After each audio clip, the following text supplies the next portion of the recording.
it's really crucial as you start scaling up in business that you identify the areas where you could be losing money in business. And your office team is no exception to that. Just like on site, if they're not performing correctly, you're going to be losing money and jobs are going to take too long. The same thing happens in the office. And when you start adding admin staff and bookkeepers and project managers, then if they're not performing at a peak level, it could really mess up your productivity. So in this training, we're going to show you 3 things that you're going to be able to do that's really going to maximize your team's efficiency. So what we call this is the optimized office team. How do you get everyone performing at their peak? Well, let's just dive into some of the things you have to do. Now, I know there are 3 areas you need to focus on, and these are the 3. Let me just zoom in here. So the first thing that has to happen is what we call the triple M. Now, the reason we have a triple M, which is your Monday momentum meeting, is that this stops the problem of having a slow start. There's nothing more frustrating than you getting on a Monday and everyone's just talking about the weekend and it gets off to a really slow start. No one's actually really getting on with what they've been assigned. So this just refocuses everyone on what should be going on. So we call this the triple M. So what you want to be doing in this meeting, nice and easy meeting to have, is 3 things here. The first thing is really define the structure and the agenda of this meeting.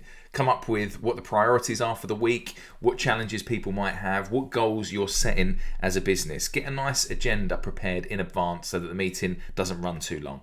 You want to keep this meeting nice and short, so it can be as short as 15 to 20 minutes or so. Not too long because everyone's going to get bored of that. So start it and try and end it on time. It's just a real quick, snappy meeting. And get everyone to be involved in this meeting. You want everyone to have a little bit of input on what they think's going wrong, any issues they're foreseeing. Are any materials going to be delayed on site? Have you got a client that's got a problem with paying? Make sure you keep the communication nice and open in this meeting and include everyone on it. A couple of other things that you want to make sure are included in this meeting is that you really focus on the solutions and actionable steps. So rather than coming up with problems and thinking, oh, that's a big problem there, let the team come up with an actual solution to that. You don't want to be problem focused, but solution focused. So make sure you conclude with a summary of who's responsible for dealing with those solutions and deadlines of when that's got to happen. The key tip: keep it consistent. It's got to happen every week. So as we say in our training here, every Monday morning, set a time, whether that's 8 or 9 o'clock, whatever it is in the morning, get it done and keep it consistent so everyone knows exactly what's going to be happening every single week. So that's step number 1 to get your team off to a quick start, is get them optimized with that Monday morning meeting. What's step number 2? Well, now you want to make sure people are nice and productive. What can be really frustrating again is a team, they know what they've got to do in the week, but all of a sudden they've got so many tasks that they're jumping from one thing to another. And sometimes you can get into offices like this, you can really experience it where it just seems so chaotic. There's a lot of noise going on and people are jumping from one thing to another, and it's just not productive for people to do. So sometimes you have to train not only yourself in how to do this, but you need to train others in how to actually be really productive with their time. And what we do here is what we call time blocking.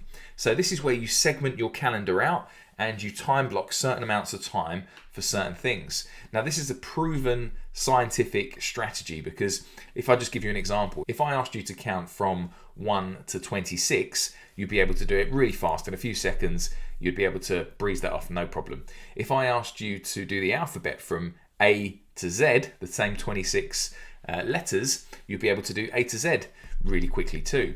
But if I asked you to go number 1, A, number 2, B, number 3, C, number 4, D, if I asked you to do that, then that can take a lot longer. It's much longer than just a few seconds, because the brain is trying to jump between 2 things. You can start off quite easily, but actually when you start getting further up the alphabet, that can actually become really difficult task because you're jumping between 2 things. So what we need to do is really focus our attention on time blocking and focus on productive tasks that are all combined together. So this is a really effective strategy of getting more done.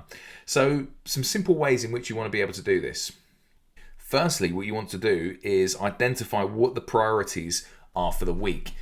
You've already done that because you've had your triple M meeting, so you know exactly what needs to be focused on as a business. And these are the first things that you want people working on. If it's absolutely crucial that you get that client tender out or client presentation, then that needs to be the focus. Or if it's really crucial that you need to get materials ordered on site, then get that done rather than something else. So identify the priorities first for everyone, and everyone needs to be trained to be able to do this with their own calendar, and you need to do it for yours. Then you want to strategically allocate the right amount of time for those tasks. So block them all together.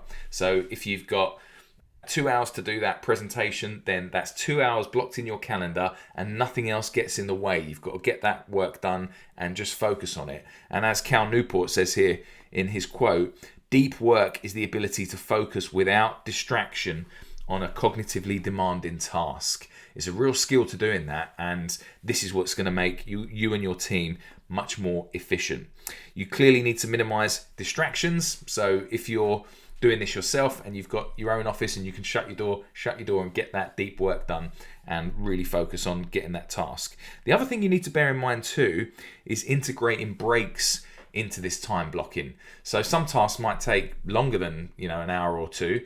They might be 4 or 8 hour tasks, but you clearly can't go working on that long without having a break. So make sure you integrate breaks into this. One method of being able to do this is maybe setting a timer for say 30 minutes and you go all out for 30 minutes. You don't look at your phone, you don't look at any emails, you switch everything off and you just go deep on that one task for 30 minutes. And then your timer goes off, you stand up, you have a break, you have a stretch, you walk around the office, and then you make a cup of tea or whatever, and then you come back and then you go again for another 30 minutes. And you might do this in segments of 3. So you might do 3 30-minute sprints to make 90 minutes, and then you'll have a slightly longer break. So there's loads of ways of doing it, and you need to work out what's going to work for you and your team. But the key point to this is making sure you train you and your team on how to do this. Time blocking is going to make you really efficient. So try and do that in your calendar. Actually physically get into the calendar, block out the time, and just get it done. Get that deep work done. The third thing we need to look at is what we call channels. Now, the reason we deal with channels is because often there's really poor communication going on amongst an office team. And the reason the poor communication happens is because often we're in things like email and WhatsApp and other messaging methods, and sometimes it can get really messy. You've got your site workers sending you WhatsApp messages and your team members are sending emails out, your client might be sending your emails, and it all gets really confusing. And then you think, I've had a conversation with someone and I told them to do that, but where did I put that information? I cannot remember where I put it. And that means it can become really poor from a communication side. Things get missed, and we clearly want to be able to stop that. So the way we do that is what we use is channels. Now, what are channels? Now, one of the best tools that I find that are really useful for channels is a little messaging software called Slack. Now, Slack almost replaces email. You're never going to completely replace email, but we've always used Slack in all our businesses, and it is a real game changer in your communication. The co-founder of Slack just said this, that email's not going to go away anytime soon, but we're getting email to slowly move into the background. What Slack does is, with all the amount of information that's coming at you, it makes it more manageable and it's easier to track these conversations. So what's good about Slack is they make it nice and easy to create these channels. So let's imagine you've got a job that's at 123 Smith Street, for example. Now you can create a channel called 123 Smith Street, and all the communication from all your site workers, from your project managers to your office staff, everything about that project, even the client themselves, can be in that channel if you wanted them to be. So that's really useful because all communication's held in one place. If you need to find anything, you can do a quick search and you're going to find it there in the channel. So keep your channel nice and specific. All your communication stays in that. It doesn't have to be a project. It could be a particular department in the business, marketing department, sales department, finance department. All of those can have their own channels, and it just makes communication much easier. You don't have to go and find an email somewhere looking for a message that appeared 3 months ago. So that's the best thing to do, use channels. The best practices for channel use is make sure that the right team members are in those channels. So sometimes you can create a load of channels and you just add every team member in. Make sure the only ones that are in those channels are the ones that need to be, and be sparing on the amount of channels that create. Sometimes people get over the top with this and you create channels for absolutely everything. No need to do that. Just Just do it for the ones that you need to create.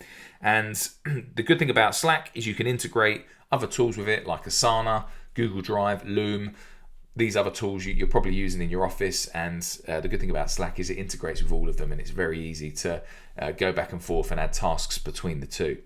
So they're the three things that you want to do, just a really brief training on that.